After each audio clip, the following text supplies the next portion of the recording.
Biến căng. Cảnh báo chiêm tinh năm 2025. Sao Diêm Vương đảo chiều, báo hiệu tận thế, động đất 8,7 độ hủy diệt. Gần đây trong giới chiêm tinh thuật, đang có những cuộc thảo luận vô cùng rầm rộ và sôi nổi về một dự đoán được cho là kinh người nữa. Người ta nói rằng Diêm Vương đã trở về và thế giới của chúng ta sắp sửa phải trải qua những biến động vô cùng lớn lao, hoặc cũng có thể đó là dấu hiệu cho thấy Phượng Hoàng Lửa sẽ từ trong tro tàn mà trỗi dậy, hồi sinh trở lại. Vậy thì điều này rốt cuộc có ý nghĩa là gì? Diêm Vương là ai theo quan niệm của chiêm tinh học? Và thế giới của chúng ta sẽ phải đối mặt với những biến động cụ thể nào trong tương lai gần? Hôm nay, chúng ta hãy cùng triết lý nhân sinh nói về một chủ đề đầy huyền bí và cũng không kém phần hấp dẫn. Tiên tri Diêm Vương trở về năm 2025. Triết lý nhân sinh mến chào quý vị khán thính giả đang theo dõi chương trình trên kênh Triết lý nhân sinh. Trong khoảng thời gian tháng 11 và tháng 12 của năm 2024, một đợt dịch cúm A đã bất ngờ bùng phát mạnh mẽ tại Trung Quốc. Tác nhân chính gây bệnh được xác định là hai loại virus cúm lợn, trong đó H1N1 là chủ yếu và H3N2 là phụ trợ. Những loại virus này không chỉ gây ra các triệu chứng cúm thông thường, mà còn có thể dẫn đến tình trạng viêm phổi nặng, với một tỷ lệ tử vong nhất định, ước tính vào khoảng từ 1 đến 4%. Chúng ta cần nhớ rằng, một chủng virus cúm A khác cũng đã từng gây ra đại dịch cúm Tây Ban Nha kinh hoàng trong thời kỳ Thế chiến thứ nhất, cướp đi sinh mạng của hơn 50 triệu người trên toàn thế giới. Các loại virus cúm này thực chất đã cùng tồn tại và sinh sống với con người chúng ta trong hơn 100 năm qua. Hiện tại, trong những điều kiện thông thường, chúng thường chỉ gây ra bệnh cúm theo mùa, một loại bệnh có thể chữa khỏi được bằng các phương pháp y tế hiện hành. Đối với các chuyên gia phòng chống dịch bệnh mà nói, thì đây vẫn được xem là các tác nhân gây bệnh có thể kiểm soát được trong tầm tay.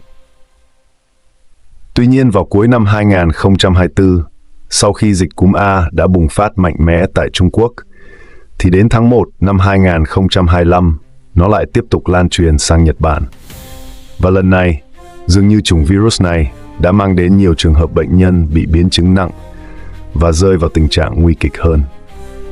Hơn nữa, một số bệnh nhân còn xuất hiện một hiện tượng đáng lo ngại là phổi trắng. Điều này đã khiến cho các chuyên gia y tế phải đặt ra một sự cảnh giác cao độ. Lẽ nào virus cúm A lại một lần nữa đột biến rồi hay sao? Hoặc là nó đã có sự tái tổ hợp với các loại virus khác, tạo nên một chủng mới nguy hiểm hơn. Một tin tức đáng buồn là ngôi sao nổi tiếng của Đài Loan, Từ Hy Viên, cũng đã không may qua đời vào dịp Tết Nguyên đán do bị nhiễm virus cúm và dẫn đến những triệu chứng nghiêm trọng. Cho nên, các chuyên gia đã lên tiếng cảnh báo rằng, đối với những người già yếu, những người có sức đề kháng kém, hoặc những người đang mắc các bệnh nền khác, thì loại virus này vẫn là một mối đe dọa rất đáng sợ, bởi vì nó hoàn toàn có thể dẫn đến những biến chứng nguy hiểm khác, thậm chí là dẫn đến tử vong. Trong khi dịch cúm vẫn đang hoành hành ở khu vực Đông Á, thì vào tháng 2 năm 2025, những trận lửa lớn lại bắt đầu hoành hành ở khu vực Nam California của Mỹ, gần thành phố Los Angeles, khiến cho nhiều nơi lần lượt bị thiêu rụi. Những đám cháy lớn tại Mỹ vừa mới được dập tắt chưa được bao lâu, thì vào ngày 21 tháng 2, lửa lại tiếp tục chạy đến Hàn Quốc, thiêu rụi hoàn toàn ngôi chùa cổ Âu Sơn Tự, một công trình kiến trúc được xếp vào hàng bảo vật quốc gia của Hàn Quốc. Ngôi chùa này đã được xây dựng từ thời đại Silla, cách đây đã hơn 1000 năm. May mắn thay, các văn vật quốc bảo được lưu giữ trong chùa đã kịp thời được di rời ra khỏi khu vực nguy hiểm và đã thoát khỏi được thảm họa hỏa hoạn này. Tuy nhiên, trận hỏa hoạn nghiêm trọng này tại Hàn Quốc cũng đã dẫn đến cái chết của 30 người và thiêu rụi hơn 3.000 tòa nhà khác nhau. Mãi cho đến tận ngày 28 tháng 2 thì ngọn lửa mới cơ bản được kiểm soát. Năm 2025 dường như đã được định trước là một năm không hề yên bình. Vào ngày 28 tháng 2, khi Hàn Quốc vừa mới tạm thoát khỏi thảm họa hỏa hoạn, thì đất nước Myanmar lại phải hứng chịu một trận động đất vô cùng mạnh, với độ lớn được ghi nhận lên đến cấp 7,7. Tâm chấn của trận động đất này chỉ cách mặt đất khoảng 10 cây số. Do tâm chấn nông như vậy, cho nên sức tàn phá của nó cũng vô cùng lớn. Thành phố Mandalay, nơi nằm gần tâm trấn nhất, cũng chính là thành phố lớn thứ hai của Myanmar. Các công trình kiến trúc tại đây đã bị tổn hại một cách nghiêm trọng và số người thương vong đã lên đến hàng vạn người. Ngoài những thảm họa tự nhiên liên tiếp xảy ra, ngay từ đầu năm 2025, toàn thế giới đã phải đối mặt với một cuộc đại chiến về thuế quan. Vào tháng 1 năm 2025, Tổng thống Mỹ khi đó là Donald Trump đã vung cây gậy thuế quan của mình lên hơn 100 quốc gia khác nhau trên thế giới.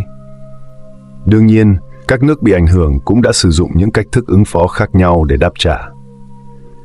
Một cuộc đại chiến về thuế quan đang diễn ra một cách vô cùng hừng hực và căng thẳng. Ngoài ra, cuộc chiến tranh giữa Nga và Ukraine vốn đã kéo dài dai dẳng cho đến tận ngày nay, vẫn chưa hề có một cái kết nào rõ ràng. Cư dân mạng trên toàn thế giới đã bắt đầu bàn tán một cách sôi nổi. Năm 2025 này, rốt cuộc là đang xảy ra chuyện gì vậy? Sao mới chỉ mở đầu năm thôi mà đã có quá nhiều những chuyện tồi tệ xảy ra đến như vậy? Còn các nhà chiêm tinh học ở phương Tây thì lại nói rằng việc năm 2025 xuất hiện những sự kiện như thế này chẳng có một chút gì là lạ lùng cả. Bởi vì, theo họ, Diêm Vương đã quay trở về rồi. Cái gì? Diêm Vương là ai? Và tại sao ngài lại quay trở về vào đúng năm 2025 này? Nhà chiêm tinh Carl Thomas của tạp chí People, một trong những tuần báo có số lượng phát hành lớn nhất và bán chạy nhất tại nước Mỹ kể từ năm 1974, đã giải thích rằng Diêm Vương mà giới chiêm tinh đang nói đến ở đây chính là sao Diêm Vương. Vào ngày 19 tháng 11 năm 2024, sao Diêm Vương đã chính thức tiến vào chòm sao Bảo Bình. Đây là lần đầu tiên nó quay trở lại chòm sao Bảo Bình kể từ năm 1776, và theo tính toán, nó sẽ ở lại trong chòm Bảo Bình cho đến tận ngày 8 tháng 3 năm 2043. Sao Diêm Vương mãi cho đến tận năm 1940 mới được nhà thiên văn học người Mỹ Clyde Tombaugh phát hiện ra. Trong suốt hơn 76 năm sau đó, nó luôn được biết đến với tư cách là đại hành tinh thứ 9 trong hệ mặt trời của chúng ta. Nhưng vào năm 2006, Hội Liên hiệp Thiên văn Quốc tế IAU lại quyết định xếp sao Diêm Vương vào nhóm các hành tinh lùn. Lý do là bởi vì nó có chung quỹ đạo quay với các ngôi sao khác, không giống như 8 đại hành tinh còn lại trong hệ mặt trời, vốn đều có quỹ đạo quay riêng của mình. Cho nên, nó đã bị các nhà thiên văn học chính thức loại ra khỏi danh sách các đại hành tinh trong hệ mặt trời. Sau khi sao Diêm Vương được phát hiện ra, nó đã ngay lập tức thu hút được sự chú ý đặc biệt của giới chiêm tinh học ở phương Tây. Kể từ giữa thế kỷ 20, các nhà chiêm tinh đã chính thức tiếp nạp sao Diêm Vương trở thành một thành viên quan trọng trong các thước đo trắc tinh của họ.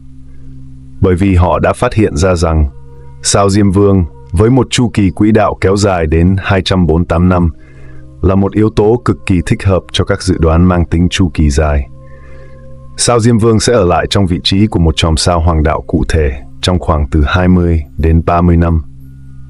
Khoảng thời gian từ 20 đến 30 năm, về cơ bản, cũng chính là khoảng thời gian của một thế hệ con người, từ khi sinh ra, lớn lên, trưởng thành, cho đến khi theo đuổi sự nghiệp của mình. Hơn nữa, khoảng thời gian từ 20 đến 30 năm đối với thế cuộc của một đất nước, một xã hội và thậm chí là cả toàn cầu cũng được coi là một chu kỳ đủ dài để có thể đưa ra những dự đoán mang tính dài hạn. Tên tiếng Anh của sao Diêm Vương là Pluto. Trong thần thoại Hy Lạp, vào thời kỳ đầu, Diêm Vương cũng từng được gọi là Hades. Nhưng hiện tại thì cái tên Hades phần nhiều lại được dùng để chỉ âm giới, địa ngục. Cho nên, để có thể phân biệt một cách rõ ràng hơn, thì sao Diêm Vương hiện tại thường được gọi là Pluto. Ở đây chúng ta cần phải giải thích qua một chút về nhân vật Pluto trong thần thoại, bởi vì tính cách của ông đã quyết định nên vai trò của ông trong các dự đoán chiêm tinh học. Pluto là anh trai của thần Zeus, vị chủ thần tối cao trên đỉnh núi Olympus. Hai anh em họ đã cùng nhau bắt tay để đánh bại các vị thần Titan khổng lồ do chính cha của họ dẫn đầu. Sau chiến thắng đó, Pluto đã được giao phó trách nhiệm quản lý toàn bộ âm giới, và ông đã quanh năm sống trong một cung điện hoàng kim lộng lẫy ở dưới minh giới. Trong thế giới của thần thoại Hy Lạp, vị chủ tể của thiên không chính là thần Zeus, vị chủ tể của các đại dương là thần Poseidon, còn vị chủ tể của minh giới, cũng chính là thế giới ở dưới lòng đất, thì chính là Pluto. Ông không chỉ quản lý thế giới của các linh hồn đã mất, mà đồng thời do ở dưới lòng đất có chôn cất rất nhiều các loại tài nguyên khoáng sản quý giá như vàng, bạc, đồng, sắt, cho nên Pluto cũng được coi là một vị thần tài.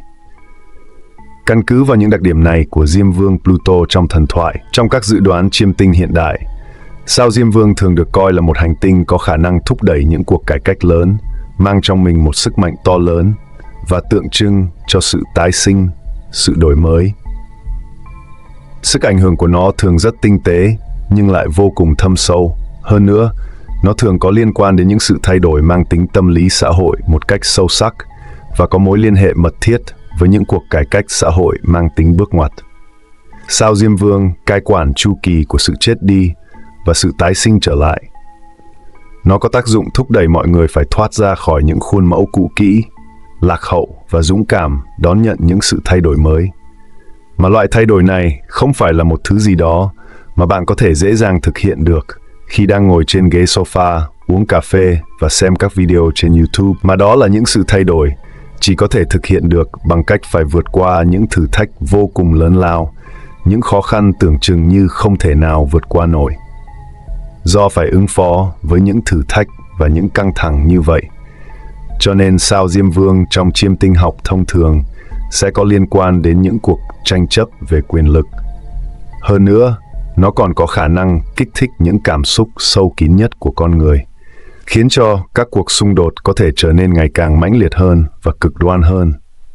Từ đó, cuối cùng mới có thể thực hiện được những cuộc cải cách mang tính tầng sâu trong xã hội. Do đó, các nhà chiêm tinh thường cho rằng nguồn động lực đằng sau cuộc đại chiến thuế quan và chiến dịch tát cạn đầm lầy Washington mà cựu Tổng thống Trump đang nỗ lực thực hiện chính là đến từ sức mạnh của sao Diêm Vương. Đó cũng được xem như là một biểu hiện của việc Diêm Vương đang quay trở lại và gây ảnh hưởng lên thế giới của chúng ta. Do chu kỳ quỹ đạo quay của sao Diêm Vương là rất dài, lên đến 248 năm, cho nên một khi nó đã ở trong một chòm sao nào đó trong 12 cung hoàng đạo, thì nó sẽ lưu lại ở đó từ 20 đến 30 năm. Cho nên, nó hoàn toàn có thể gây ảnh hưởng một cách chắc chắn và sâu sắc đến một, hoặc thậm chí là mấy thế hệ con người. Từ đó, định hình ra những xu hướng xã hội mới mẻ nào đó. Nên, cái tên Diêm Vương có thể khiến cho nhiều người khi nghe thấy cũng không cảm thấy dễ chịu cho lắm, bởi vì nó thường đại diện cho sự chết chóc, sự lạnh lùng và sự vô tình. Nhưng, nguồn năng lượng mà nó mang lại thì lại hoàn toàn có thể khiến cho những mảnh đất vốn đã cằn cỗi, hoang hóa lại có thể trở nên tràn đầy sinh lực và sức sống mới. Vai trò của Diêm Vương Pluto trong thần thoại Hy Lạp có vẻ hơi giống với vai trò của vị thần Shiva vĩ đại trong thần thoại Ấn Độ. Thần Shiva vừa là một vị thần hủy diệt của cả tam thiên đại thiên thế giới, nhưng đồng thời lại cũng vừa là một vị thần mang trong mình một nguồn năng lượng sinh sôi, nảy nở vô cùng mạnh mẽ.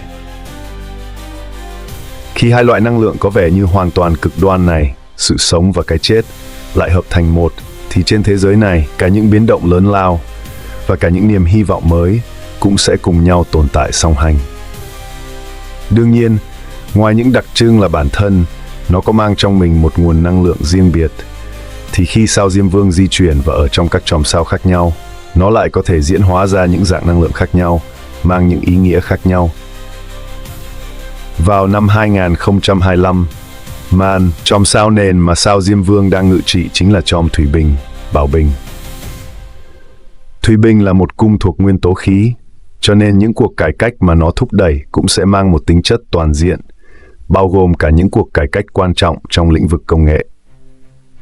Loại cải cách này thường sẽ tập trung nhiều hơn ở phương diện trí thức và trí tuệ, và thường rất khó để có thể dự đoán trước được. Hơn nữa, đó còn có thể là những sự thay đổi mang tính chất từ dưới lên trên, không giống với những lẽ thường tình, thậm chí là cần phải phá tan đi những quy tắc vốn đã tồn tại từ lâu. Cho nên, người lãnh đạo của những cuộc cải cách đó, tầm nhìn của anh ta sẽ phát huy một tác dụng vô cùng mấu chốt. Nhà chiêm tinh Thomas nói rằng, Loại đặc điểm này của sao Diêm Vương trong chòm thủy bình khiến cho nhiều người phải liên tưởng đến một bộ phận hiệu suất chính phủ.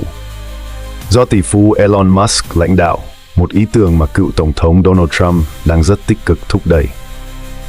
Đích thực là, một bộ phận hiệu suất chính phủ như vậy thường sẽ hành động một cách rất nhanh chóng, không giống với những lẽ thường tình, mà bản thân ông Trump cũng là một người thường hay xuất ra những chiêu thức rất quái dị, khó lường. Thomas còn nói thêm rằng, sao Diêm Vương khi ở trong chòm thủy bình đương nhiên cũng sẽ mang lại sự thịnh vượng cho xã hội. Bởi vì, như chúng ta đã biết, Pluto trong thần thoại cũng chính là một vị thần tài mà. Vậy thì, những cuộc cải cách to lớn do thế mạnh của việc sao Diêm Vương trở về và ngự trị trong chòm thủy bình mang đến, liệu có thêm những căn cứ lịch sử nào khác để chứng minh hay không? Tiếp theo đây, chúng ta hãy cùng nhau nhìn lại một cách tóm tắt một vài sự kiện lịch sử quan trọng. Chu kỳ quỹ đạo kéo dài 248 năm lần trước của sao Diêm Vương, khi nó cũng ở trong chòm thủy bình, là vào khoảng năm 1776. Vậy thì vào năm đó, rốt cuộc đã có những chuyện gì quan trọng xảy ra trên thế giới? Vào ngày 4 tháng 7 năm 1776, những người cha lập quốc của nước Mỹ đã cùng nhau ký vào bản tuyên ngôn độc lập tại thành phố Philadelphia. Nước Mỹ, một quốc gia sau này, đã mang đến những thay đổi vô cùng to lớn cho cả thế giới. Kể từ đó, đã chính thức đứng vững trên trái đất này. Lùi tiếp về phía trước thêm 248 năm nữa, chúng ta sẽ đến năm 1528. Trong khoảng thời gian từ năm 1528 đến năm 1534, vua Henry VIII của Anh đã có những nỗ lực không ngừng nghỉ và cuối cùng đã thành công trong việc thành lập nên Giáo hội Anh, Church of England. Mục đích chính của việc này là để giúp cho nhà vua có thể ly hôn với người vợ cũ của mình và sau đó tái hôn một cách hợp pháp mà không cần phải có sự phê chuẩn của Giáo hoàng La Mã. Đây chính là giáo hội đầu tiên trên thế giới hoàn toàn độc lập với sự kiểm soát của Tòa Thánh La Mã và nó hoàn toàn nằm dưới sự kiểm soát của nhà vua.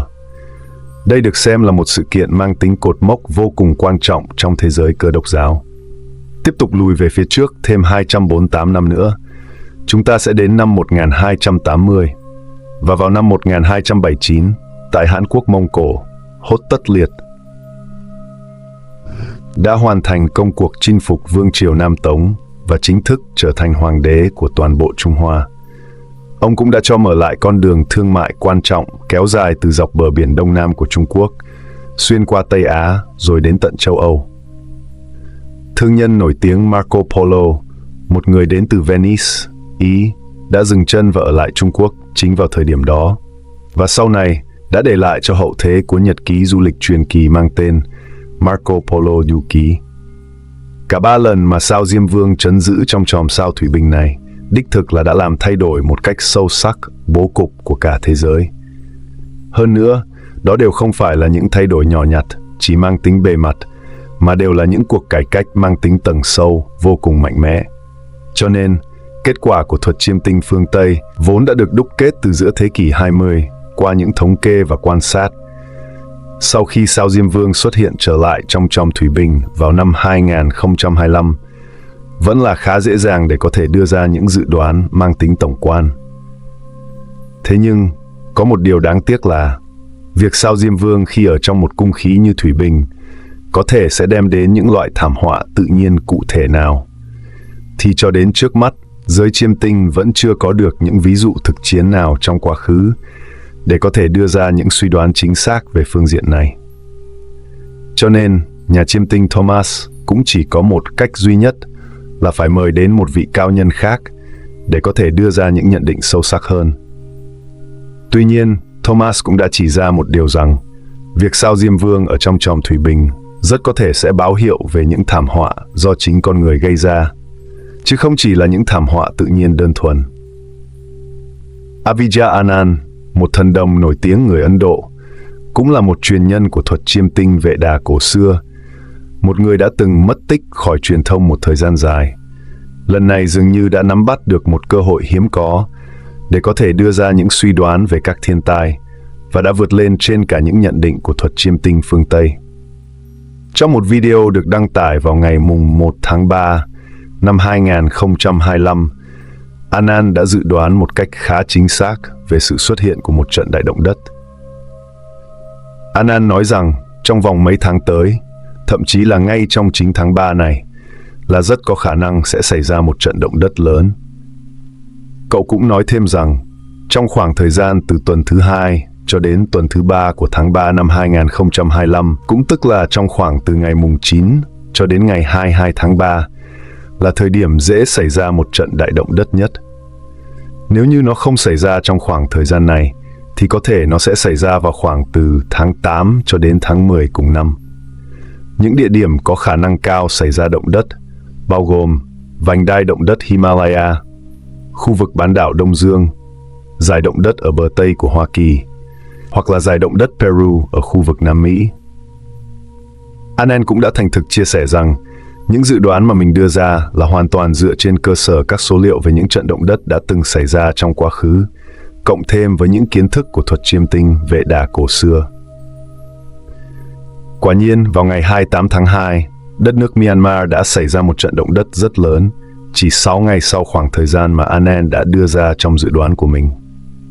Phạm vi của trận động đất này là nằm ở khu vực bán đảo Đông Dương và cũng thuộc vào vành đai động đất Himalaya. Thời gian mà Anand suy đoán lần này có thể nói là khá chuẩn xác. Mặc dù vị trí mà cậu đưa ra là khá rộng lớn, nhưng cũng đã nói đúng được phần nào. Lần này, thuật chiêm tinh Vệ Đà của Ấn Độ không chỉ thắng các nhà chiêm tinh phương Tây một bàn, mà ngay cả đến các nhà khoa học chuyên dự báo về địa chấn cũng vậy.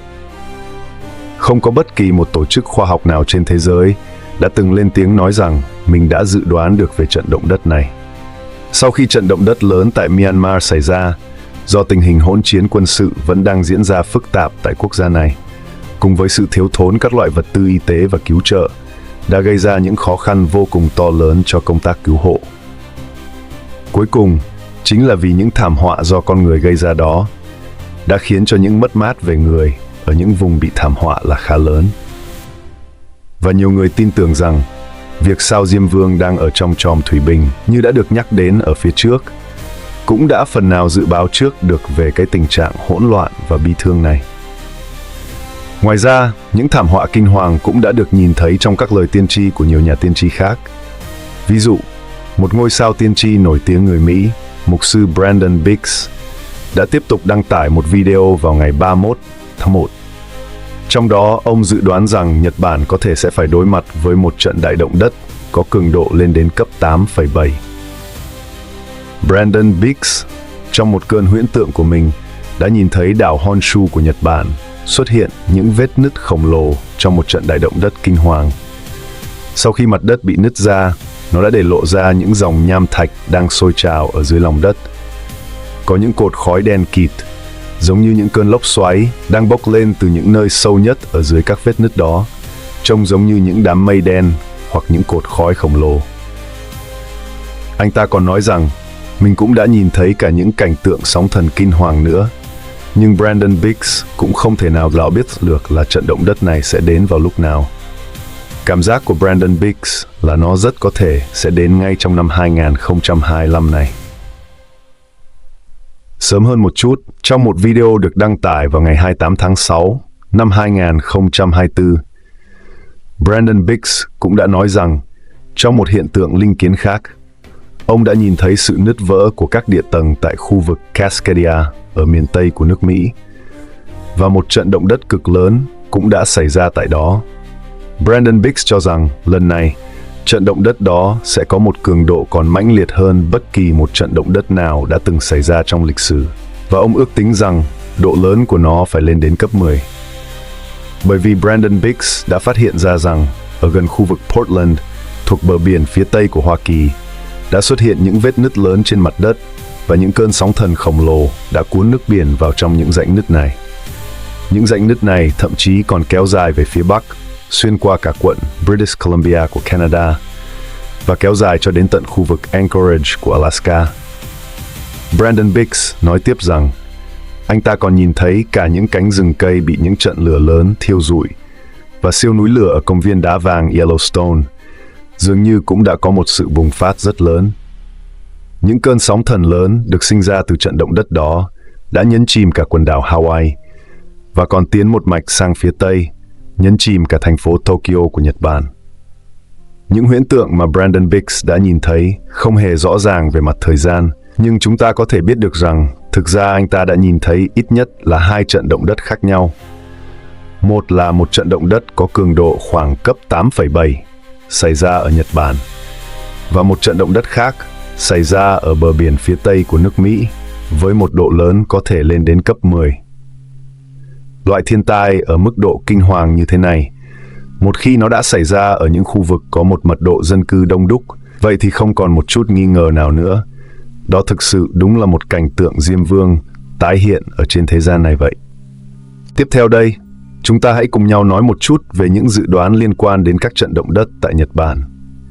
Vào tháng 6 năm 2024, sau khi Biggs đã đăng tải những lời tiên tri của mình về các trận động đất, thì vào ngày 8 tháng 8 năm 2024, tại vùng biển Hyuga Nada của Nhật Bản, đã thực sự xảy ra một trận động đất có cường độ là 7,1 độ Richter.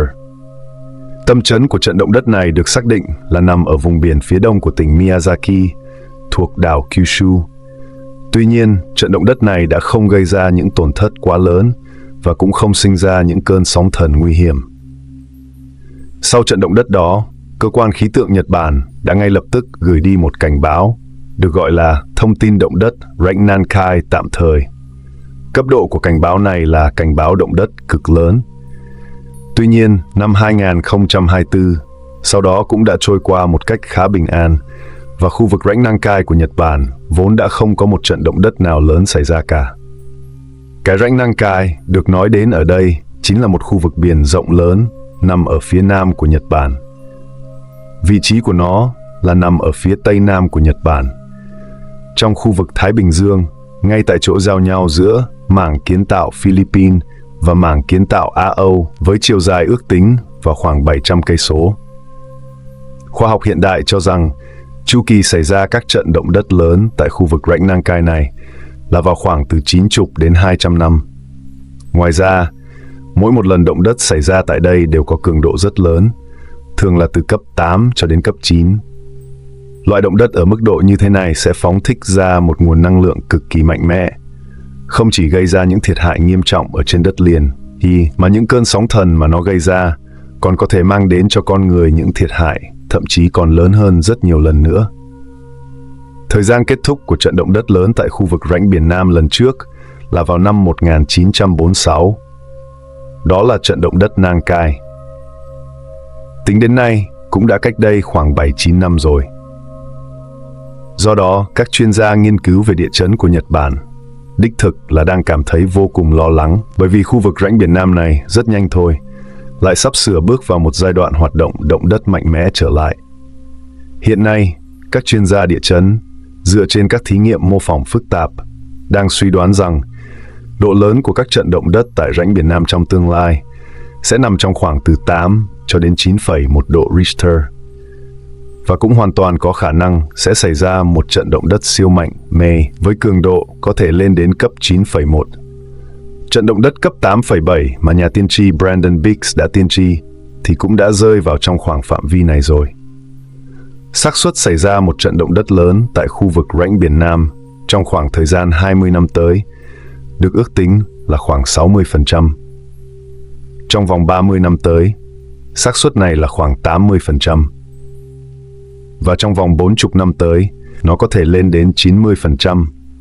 Nhưng mà, xác suất thì vẫn chỉ là xác suất mà thôi. Bởi vì con người chúng ta ở vào thời điểm hiện tại vốn vẫn chưa hề có được một công nghệ nào có thể giúp dự đoán được các trận động đất một cách chính xác cả. Nói rằng trong vòng 20 năm có nghĩa là bất cứ một ngày nào đó trong suốt cả 20 năm đó đều có khả năng sẽ xảy ra động đất. Trong suốt cả 100 năm qua, kỹ thuật suy đoán và dự báo động đất của con người dường như cũng chẳng có được một sự tiến bộ nào thực sự rõ rệt cả. Cái gọi là xác suất đó chẳng qua cũng chỉ là việc cung cấp những tài liệu mang tính chất tham khảo một cách rất thô sơ mà thôi.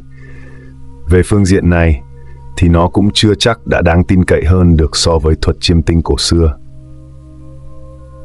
Thứ hai, vào ngày 13 tháng 1 năm 2025, Tại vùng biển phía đông nam của tỉnh Miyazaki, thuộc đảo Kyushu của Nhật Bản, lại tiếp tục xảy ra một trận động đất khác, với cường độ là 6,8 độ Richter.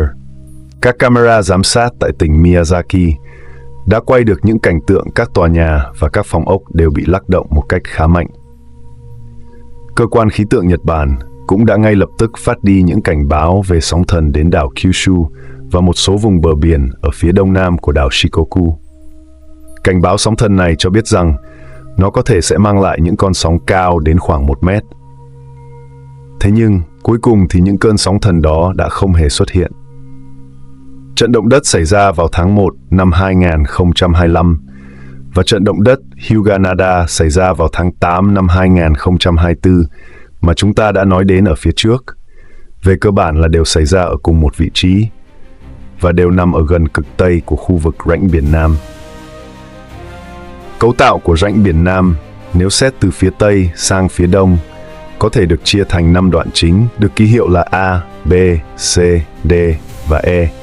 Một trận đại động đất hoàn toàn có thể xảy ra ở bất kỳ một đoạn nào, hoặc là ở một vài đoạn nào đó trong số này. Vị trí của vùng biển Hyuganada là nằm tại khu vực gần với đoạn A. Khi trận động đất Hyuganada xảy ra vào ngày 8 tháng 8 năm 2024, các chuyên gia địa chấn đã cảm thấy vô cùng căng thẳng.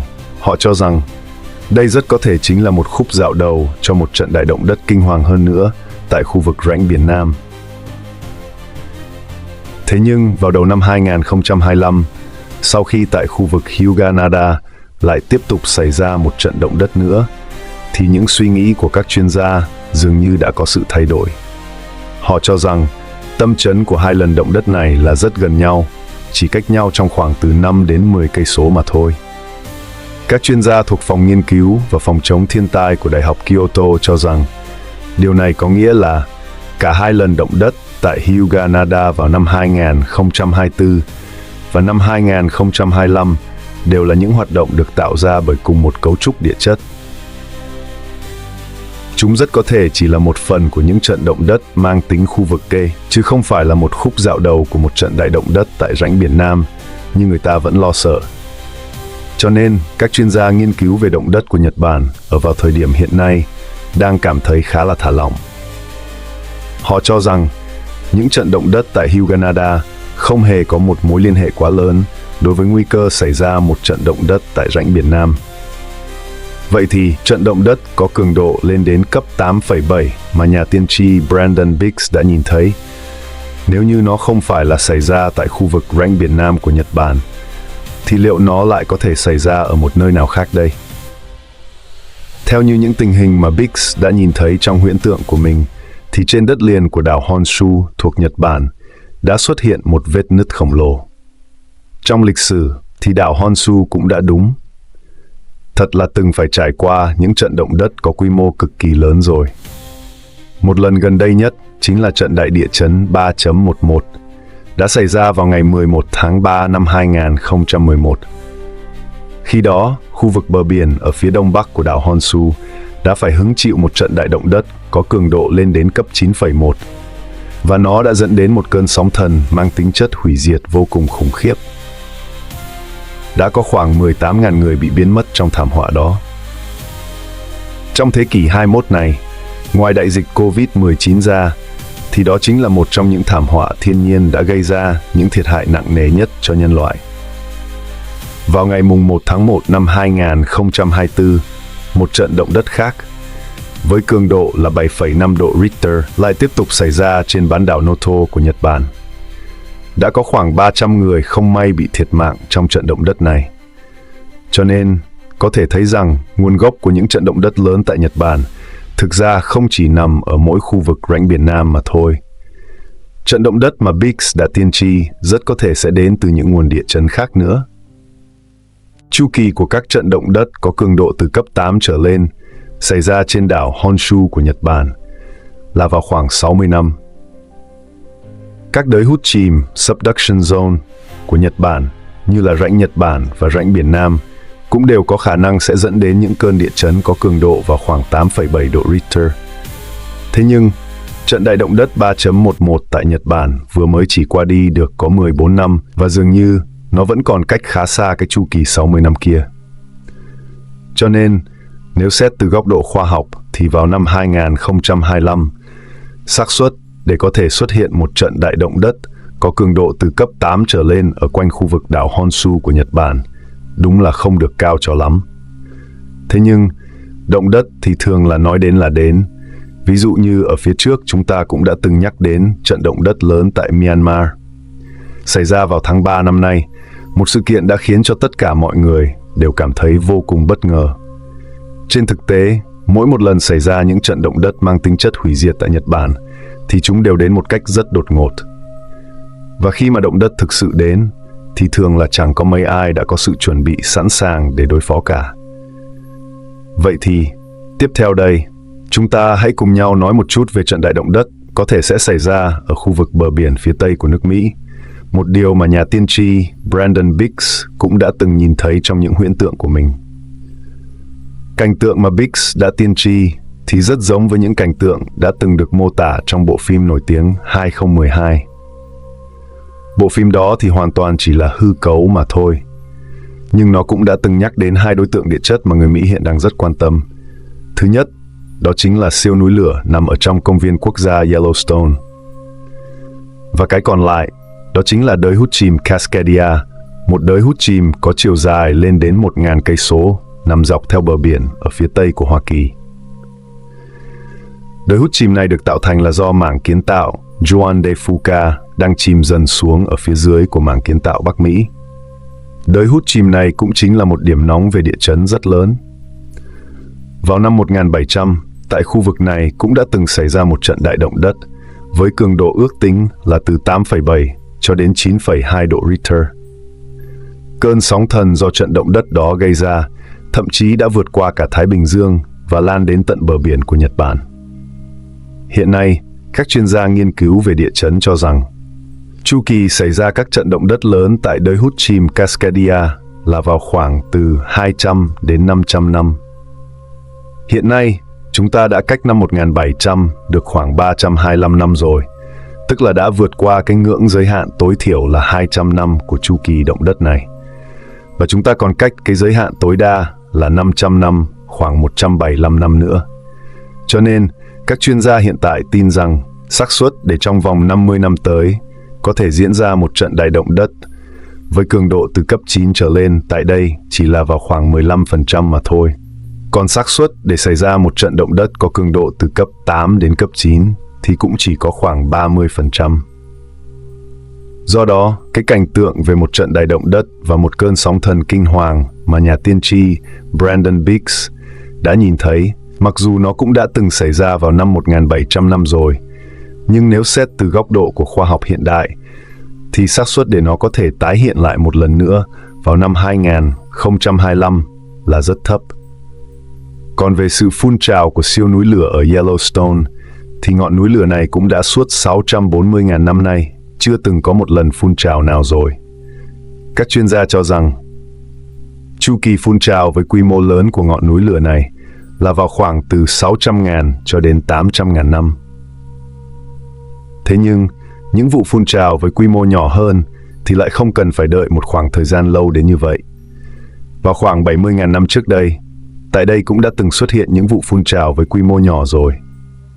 Núi lửa Yellowstone, tính từ lần phun trào lớn trước đó, thì cũng đã trải qua được 640.000 năm rồi.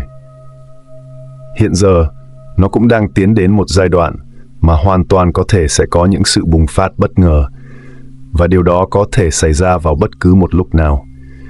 Nhưng các chuyên gia nghiên cứu về núi lửa thì lại cho rằng, trước mắt, nó vẫn chưa hề có đủ những điều kiện cần thiết để có thể xảy ra một phun trào với quy mô lớn được. Tuy nhiên, tiên tri thì vẫn chỉ là tiên tri mà thôi, và nó chưa bao giờ là một sự dự báo chắc chắn cả. Những cảnh tượng thảm họa được hiển thị trong các lời tiên tri vừa rất có thể sẽ là một bản diễn thử của một thảm họa thực sự sắp xảy ra, nhưng đồng thời nó cũng hoàn toàn có khả năng là đang đại biểu cho một loại ý nghĩa ẩn dụ nào đó sâu xa hơn. Ví dụ, nó có thể đang ám thị về việc xã hội của chúng ta sắp sửa sẽ diễn ra những biến động lớn, hoặc là về những sự thay đổi mang tính long trời lở đất sắp sửa sẽ diễn ra trong thế giới tinh thần của mỗi chúng ta. Đa phần các lời tiên tri thường chỉ có thể có được một sự giải thích hợp lý và rõ ràng sau khi mà sự việc đó đã thực sự diễn ra rồi mà thôi. Bất kể là những lời tiên tri đó mang một ý nghĩa nào đi chăng nữa, thì những biến động của thế giới trong mấy tháng đầu năm 2025 này cũng đã đủ để có thể thu hút được sự chú ý và sự cảnh giác của tất cả chúng ta, đồng thời cũng thúc giục chúng ta phải suy ngẫm một cách sâu sắc hơn về thế giới nội tâm của mỗi một con người. Có người đã nói rằng việc Diêm Vương sau Diêm Vương trở lại có lẽ nào đó lại đang báo hiệu về việc thế giới của chúng ta sẽ phải trải qua một sự chết đi để rồi lại có thể tái sinh trở lại, đúng không? Còn không biết là các bạn thì đang có những suy nghĩ như thế nào về vấn đề này? Các bạn có cho rằng trong năm 2025 này còn có thể sẽ xảy ra những biến động nào khác nữa hay không? Và liệu chúng có mang một ý nghĩa ẩn dụ nào đó đặc biệt hay không? Triết lý nhân sinh rất hoan nghênh các bạn hãy cùng nhau chia sẻ những suy nghĩ của mình ở trong phần bình luận ở phía bên dưới của video này nhé. Và phần chia sẻ của chúng ta trong ngày hôm nay xin được phép tạm dừng tại đây thôi. Nếu như bạn cảm thấy video này hoặc là những nội dung khác ở trên kênh Triết lý nhân sinh của chúng ta thực sự là hữu ích, thì xin hãy vui lòng chia sẻ nó cho một người bạn của mình để có thể cùng nhau tìm hiểu thêm nữa nha. Xin cảm ơn các bạn rất nhiều. Xin chào và hẹn gặp lại các bạn trong những video tiếp theo.